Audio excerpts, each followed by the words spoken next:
everybody, and welcome back to the Insert Wisdom podcast, episode number 11. This is an episode that I felt compelled to sit down and talk about. I don't know if I will post it, but obviously, if you are listening to it, that means that I decided to post it.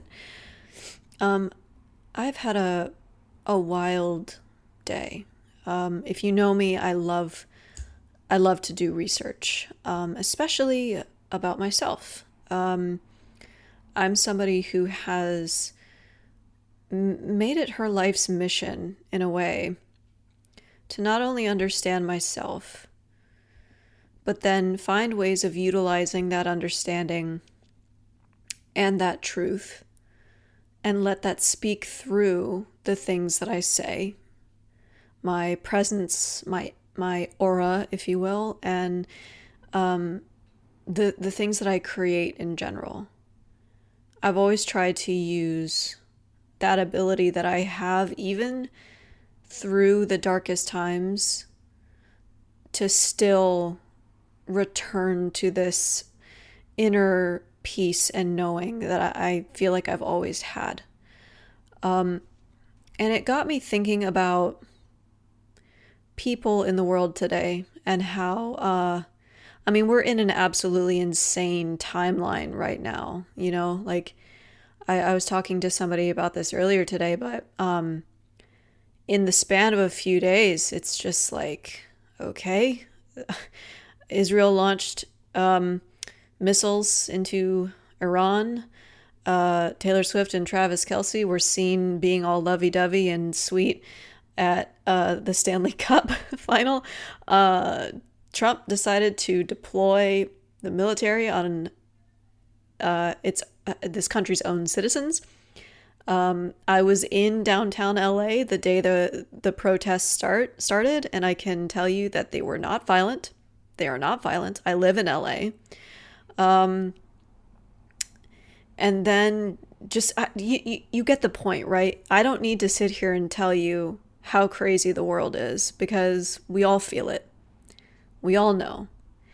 And that got me thinking to some things about why I feel like the group of people who are here now are here. And if you've listened to this podcast at all in the past so far, you know that this is equal parts a spiritual podcast, a stories podcast, and me just talking about things I have learned throughout my own life. And one of the things that I deeply believe to be true is that we are all here for a purpose, or multiple purposes. It's not this, it's not one thing, right? Being alive, being a human being is like being a prism, right? There's so many ways to express and to be who we are. There's so many paths we can take. But I do genuinely believe that we are not here as an accident. I don't believe that it's meaningless. I think we all come here for a real reason and purpose, or purpose and meanings. You get what I'm trying to say. But I know that so many people can look at the current timeline that we're in and ask, why the fuck am I here? What is going on? There's so much going on. I'm not wired to deal with all this shit. I'm not wired to feel this much. And I would argue that we all are. Right? Like this. So that got me thinking about, like, okay, if we all did volunteer to come here during this time, why? Why would we do that when the world is so crazy? And what I think is true about all of that, this insane, chaotic timeline, is when the truth becomes necessary. We didn't come here to be comfortable. We came here to cut through the noise and share what the truth is for each of us. And I know that can get messy, but like, I can only speak through it through the lens of my own experience, right? So if you are somebody who has known about me for a few years now, I started my TikTok journey because I was so incredibly pissed off when Roe versus Wade was overturned in America. Something that so many people were saying that'll never happen. And then it happened. And I am somebody who gets extremely activated and turned on and called to speak when I feel that there is an injustice happening in the world, that I have a sense of what is right and what is wrong, and I must speak on it. So when I did that in 2022, before I started posting on TikTok and it completely took off the way that it did, I had this internal pull towards TikTok. I was like, I want to post there. I don't know why, but I really do want to post there. And the first few things that I did create, they didn't land because I was like, well, I'm posting, but I don't know what I want to post about. And then all of a sudden, Roe versus Wade was overturned.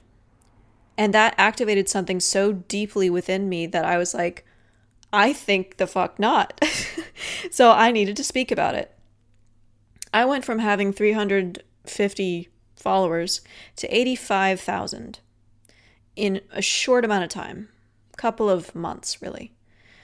And so I am somebody who, through the injustices that I have lived through, which maybe I'll tell more about those things in my story, what it was like growing up the way I did, another time. But my experiences have fine-tuned me into somebody who has no problem speaking up and speaking about the truth. And the truth is something that is so, it can be really scary to speak up, right? How many times do we see people who are standing up for injustice in the world and they are murdered, or they are beaten or sidelined, or even in this country get detained, right? If you're a senator, you can be thrown on the ground and handcuffed because you were questioning the president's authority, It's a scary thing. And that truth doesn't even have to be in activism. That truth can be in something that you are feeling, that you think you are completely alone in, right? Even if it's something like, I feel so lonely right now, but I can't tell anybody that because maybe I'll be dismissed, or people won't get it, or people will tell me that I'm wrong for feeling that way. And emotions get vilified so easily in today's world because emotions can't be controlled. And we live in a world that wants obedient, subservient citizens. Go to work, punch in at this time, punch out. I don't want to hear that you don't want to be here. You got to do your job. Emotions say, no, I don't feel like it. I don't want to do that. Emotions, there's always a story underneath an emotion. And sometimes the truth of what's really going on underneath that emotion is too scary for people to explore, to admit to be vulnerable enough to let it out of its cage, right? Because we live in a world that says don't feel, repress. But as we know, the problem with repressing emotions is that then you will repress all of them. You will numb yourself. And when you numb yourself, you are not in control of your life. And one day, those things that you suppress will deal with you. And because of my experiences in my life, I've always been someone who has tried very hard to be truthful about what's going on with me. Later in life, I didn't realize that it was my emotions that I just was refusing to feel properly. And these days, especially the last year, I'm letting myself feel how I feel. The injustice of things that I have lived through, the injustice I see in the world and what's currently happening. And because of what I have lived through, I have the backbone to stand up and say, this isn't right. Or, you know what? I feel like this. And talk about it. That is the truth. And the truth... Oh, wow. That quote. I don't know what it's from, but it just popped into my head. The truth will set you free. I don't know what that's from. But it's cliche because it's true. That's what cliches are, I guess. But that is why I think a lot of us are here.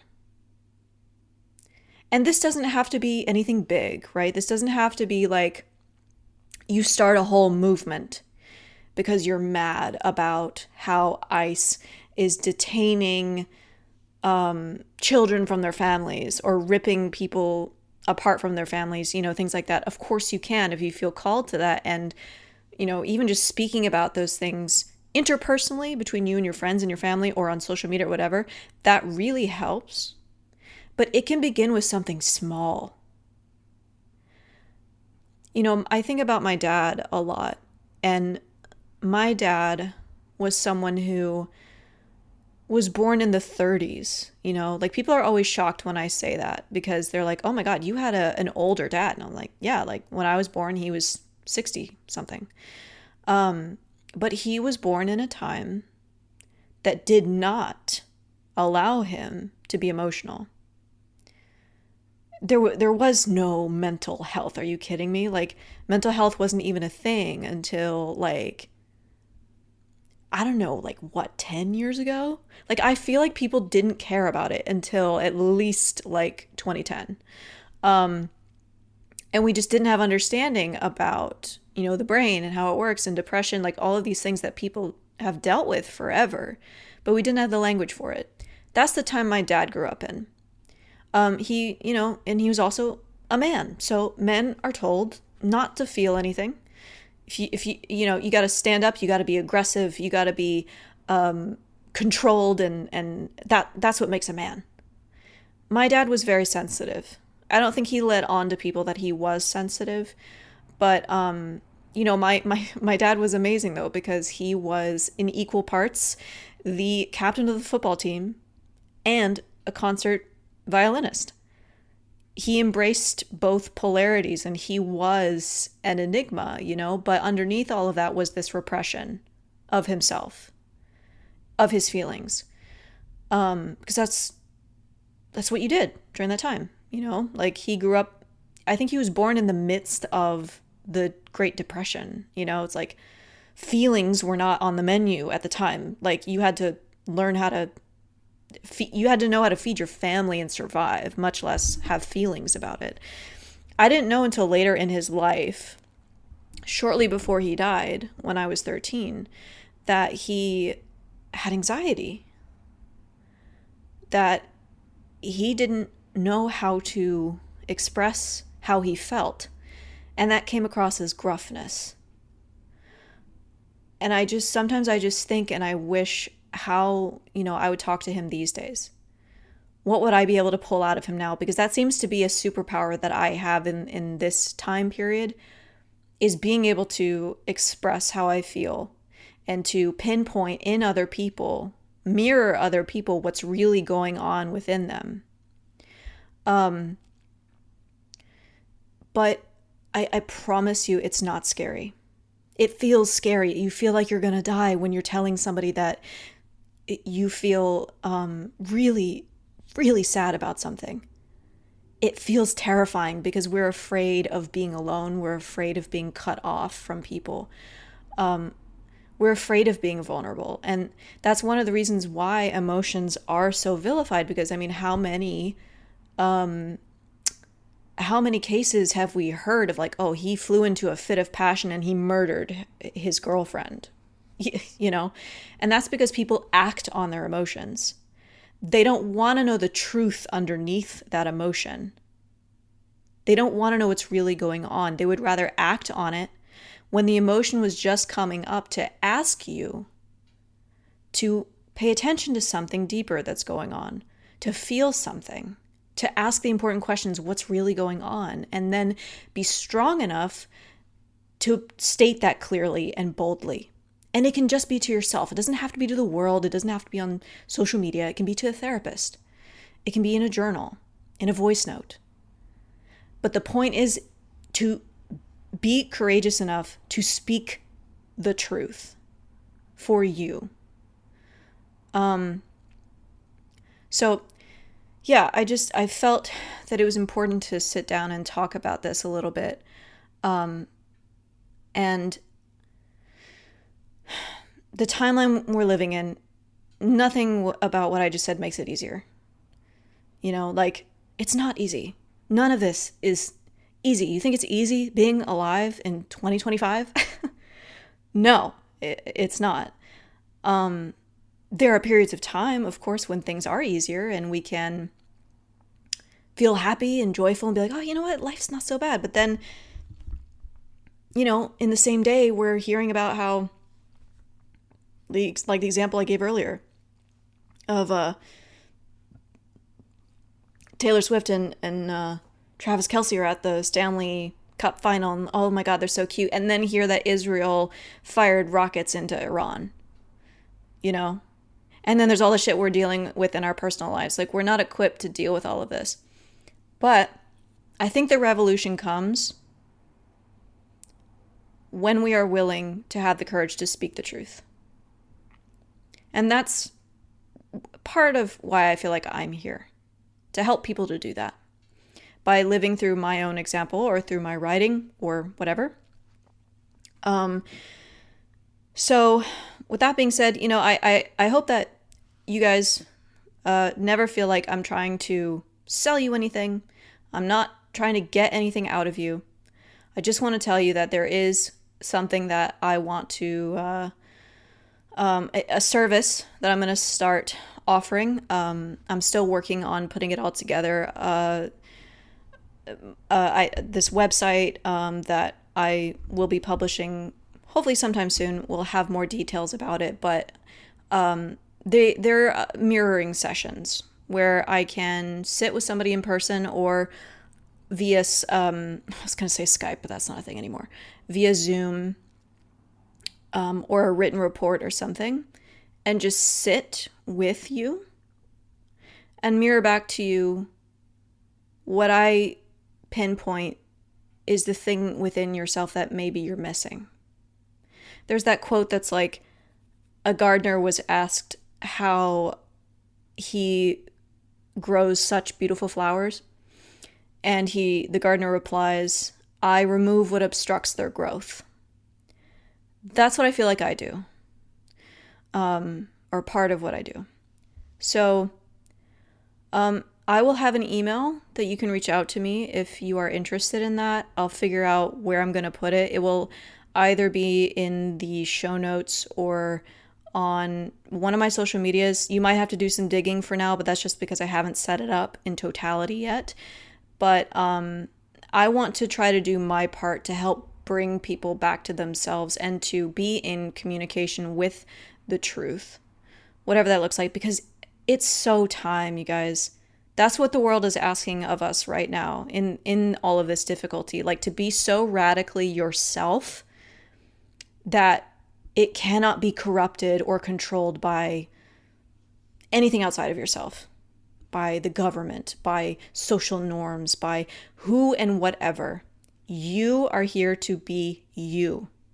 You are here to, because we are here to love our lives, right? But we're being surrounded by these really difficult times. But part of how we help the world wake up and have a better timeline, have more peace, is by starting with these truths within ourselves. So I hope that this episode was helpful. You know what? I do think I will post this. As always, I will have the links to all of my socials in the show notes. Don't forget to become a patron of the Folklore Library on Substack, where I write articles and fragments that are all based off of fact and fiction, things from my life. They're all offerings from the Folklore Library itself. Follow me on Threads and YouTube, where I make similar content to this. But just know that you can do it. I believe in you. I know it's scary, but it can be done, and it needs to be done. It's time, right? So, yeah. I think this might be the first episode that I won't be editing at all. It kind of just poured out of me when I sat down. Yeah, thank you so much for listening. I hope that this was helpful.